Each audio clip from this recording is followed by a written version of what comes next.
Abandi mwiriwe neza, abandi mwaraye neza, yemwe bantu turaje ishinga n'iterambere n'ishirwa mu ngiro ry'agateka k'umwana. Ni Ildefonse Sindayigaya ngarutse, umushakashatsi mu vy'agateka k'abana muri kaminuza y'Uburundi muri doctora.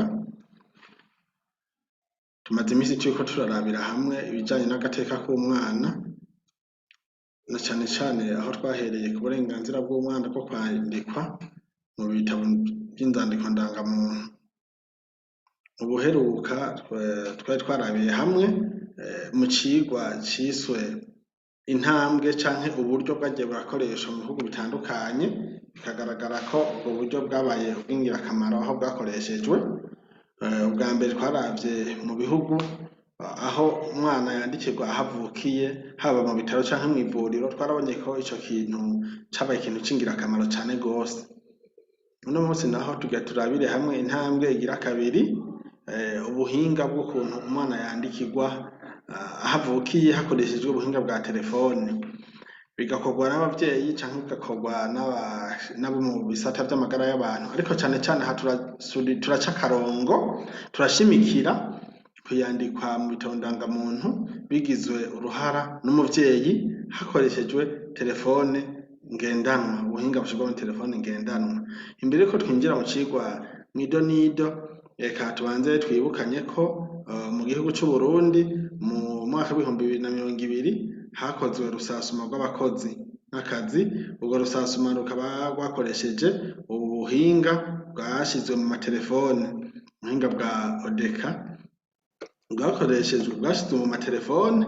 Ivyo bimaze kuboneka, bigaragara ko gushika kw'iyi saha nta mukozi n'umwe wa leta y'Uburundi atanditswe. Rero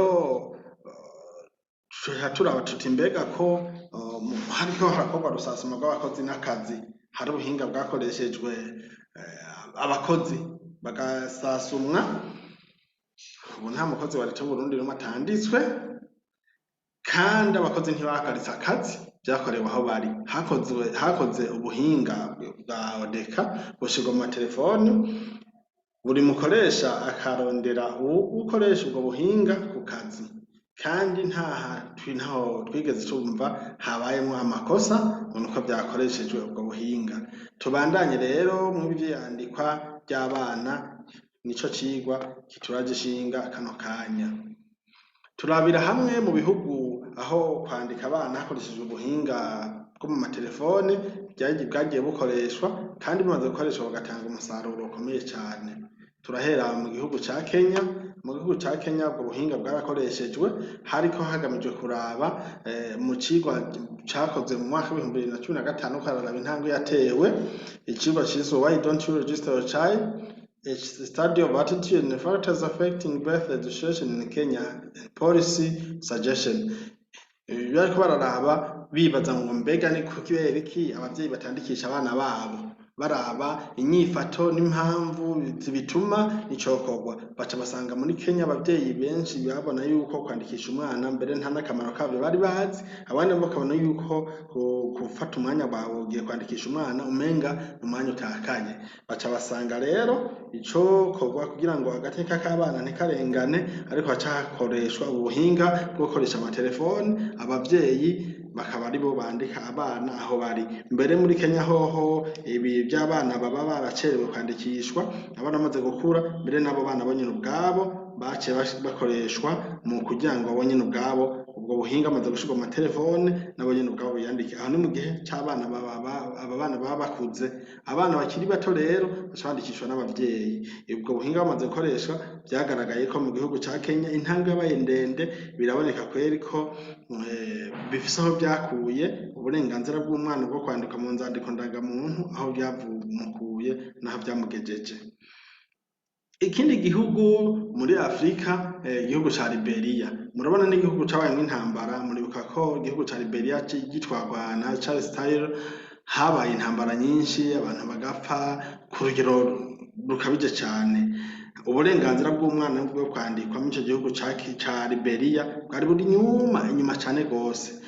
Inyuma y'intambara rero haca hakorwa ubuhinga bwagiye mu matelefoni kuva 2018 n'icenda na 10, aho iki cigwa cakoze muri 2011, icigwa citwa Mobile Birth Registration in Liberia CMI Project Mid-Term Review, aho ariko barabira hamwe aho ikiringo aho cari kigeze n'ico kimaze kushikako. Baca basanga ubuhinga bwakoreshejwe mu matelefone ya Nokia muri Liberia bwatumye mbere n'ubushikiranganji bworoherwa kuronka amakuru yo kumenya ngo mu gihugu dutunze abantu bangana gute, dutunze abana bangana gute, twokubaka amashuri angana gute, twokubaka amavuriro angana gute. Ni ukuvuga amaraporo yatanzwe hakoreshejwe ubuhinga bwo kwandika abana bikoresheje mu matelefone ngendanwa. Ayo matelefone agakoreshwa, ayo buhinga bukaba bufise aho buca burungika amakuru burose mu bushikiranganji bwabigenewe. Ubwo buhinga rero bwabonetse mbere nk'umutabazi, aho n'igihugu gica gikoresha uburyo buke cane, kuko mu gihe umuvyeyi ari yandika abana, bantu bahora bahingwa kubera ko bandika abana, baca leta iba yorohewe.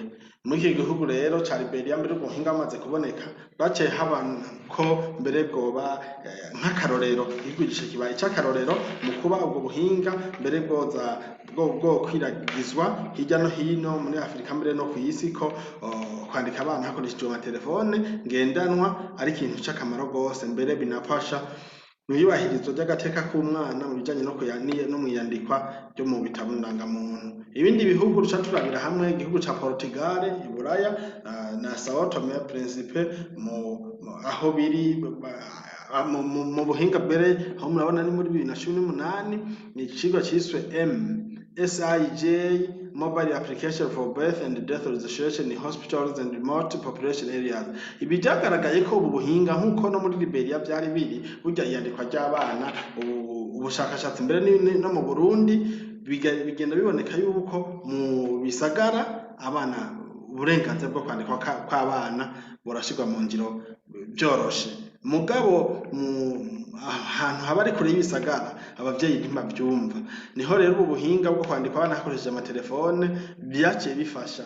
Aha rero ubu buhinga iyo bukoreshejwe, abavyeyi ntibasiba ku buzi, kuko kwandikisha umwana ntibitwara umunsi wose, mbere nta n'ivyabona bindi bukenera, hakenerwa umwidondoro wonyene. Ahantu ho ubu buhinga bwose bwagiye burakoreshwa mbere by'abintu by'akamaro cane, bikabona yuko no mu bihugu bitarabikoresha haba i Burundi canke ahandi, ubuhinga bwo gukoresha ubuhinga bwa logiciel bugashirwa mu matelefone ko vyofasha cane, bikaboneka mbere ko ari ikintu coboneka kije guca burundu umuco w'uko haboneka abana barengana ntibandikwe.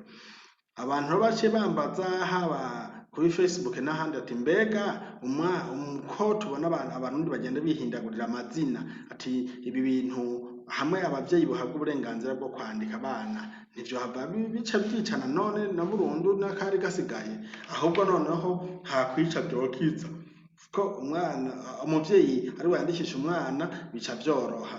Noneho rero mu Burundi turavye kuva haraheze imyaka mike, amakache simu yose yandikwa, arandika ubu nta muntu atunze telefone, iyo telefone umwidondoro wiwe haba akaranga muntu yiwe itariko. Rero igihe ubuhinga bwabukoresha mu matelefone, nta makenga yoba yuko vyohava hoshirwamo amanyanga cane, kuko umwidondoro w'abavyeyi aba ari urya nyene wanditse kuri carte simu. Ubwo buhinga bumaze kunonosorwa, iterambere ryoba ryadushwayemwo, mbere ntatwo abana abavukiye mu mavuriro akariyo bandikirwa, abandi nabo bishitse bakavukira ahantu hatari mu mavuriro, bagaca abana bandikwa n'amatelefone y'abavyeyi. Nta mwana n'umwe twosubira kumva atarandikwa.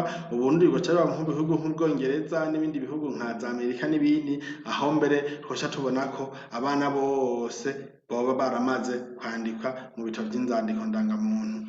Ubu rero iki cigwa c'uno musi tugisoreze hano, mu kubona yuko bukurikira tuzoja turabira hamwe intambwe ya gatatu ariyo ya nyuma y'icokorwa mu bijanye ni kugira ngo abana bose bandikwe mu bitabo vy'inzandiko ndangamuntu. Ndabashimiye mwebwe mukomeza mukurikirana ibi vyigwa, ariko nkashimira cane abagira ico baterereye mu kumbwira aragahatse tukagakosora, ahandi naho abandi bagaterera ivyiyumviro vyabo, kuko iciyumviro burya ni ikintu c'ingirakamaro. Ndashimiye rero mu nkurikirana kuri YouTube, mbere mukanasangiza n'izi nyigisho ku bandi baba batazihawe. Murakoze cane.